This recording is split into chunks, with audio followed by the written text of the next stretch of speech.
let's add a background. So you're going to go into your layers panel. You're going to click this single square with a plus sign.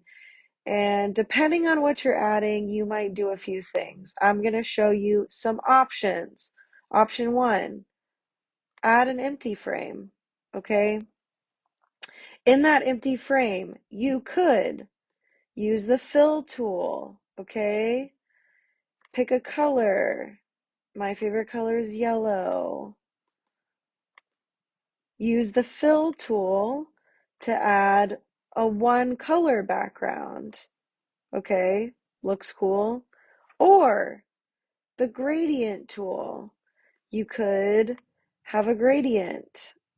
You could choose one of the presets, or you could pick the two different colors. Maybe I'm using a deep blue color like in the dress. I'm gonna pick something a little more blue. And then I could draw a gradient, okay? That's another option. You could also add an image, okay? So let's say I don't want a color background, I want a picture background. Remember, you do have to draw this. You do have to draw this. If you're up for a challenge, sure, add a background image. I'm going to challenge myself and I'm going to add this picture of flowers that I took. Okay, I love this. So cute. This is going to be my background image for my album art. I'm happy with this, but I want this to feel a little more seamless. So I think I'll add a gradient layer over my two image layers. So I'm going to click the gradient tool. I'm going to choose a purple to go along with my yellow. And then let's add our gradient. Okay, I like the way that's blending. Now let's mess with the opacity to get it where we want it. That looks nice. It looks a little more seamless now. So I went from here to here. I do quite like that. Okay, one more step. This album needs a title. I'm going to add a text layer. I'm going to title my album Tulip after the flowers in the background of my picture. And I'm going to choose a font. I like this font. But remember, you can choose any of these fonts as long as it doesn't have a crown next to it. So, okay, then I'm going to change the color of my font. Hello? Oh, there we go. I can also change the size here, or I can drag to make this bigger. I can format the font. Okay. I can change the style.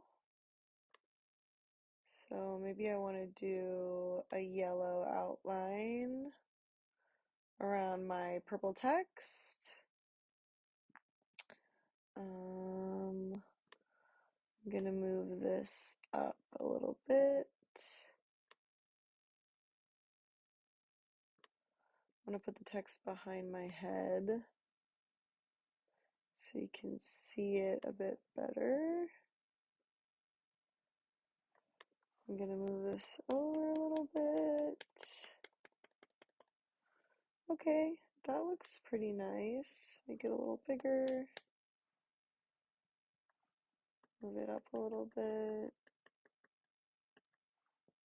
Okay, I'm pretty happy with that. When I'm done, with my entire artwork.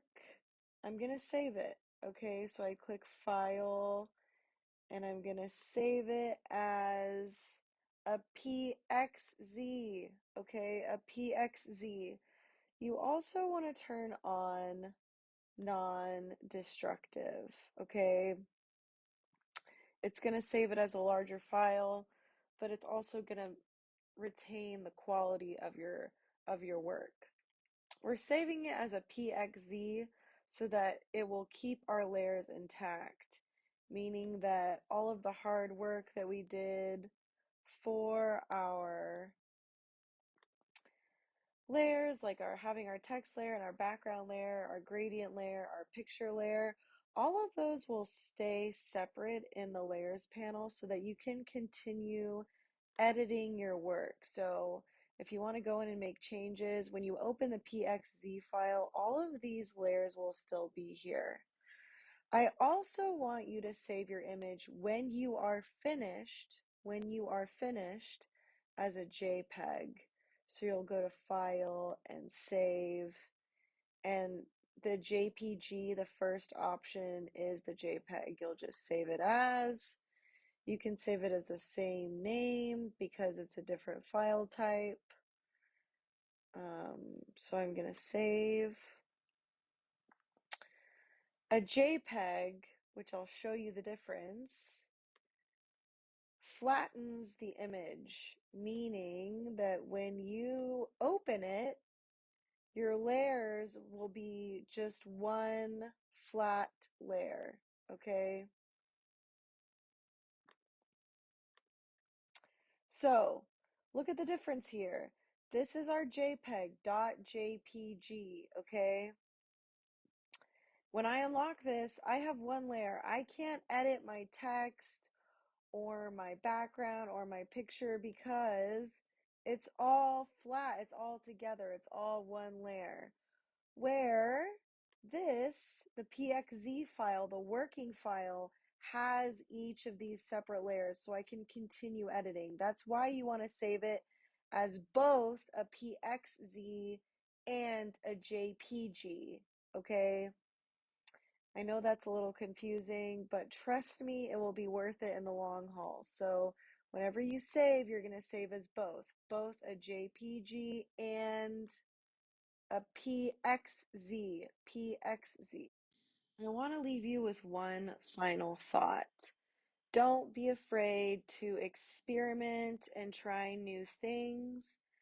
What's cool about these digital platforms is that you can undo things. There's undo buttons. You can use your history panel or go to edit, undo to go back and undo something. You can delete layers, okay? You can erase a layer or hide a layer. You have the advantage of experimenting in this platform. So don't be afraid to experiment. Check out what the different tools do. Try some of the filters or adjustments. Play around until you're happy with your final composition. Once you're done, go ahead and go onto Canvas and upload the JPG, the image file of your finished work to the assignment on Canvas so that I can get it printed out for you and you can start your drawing.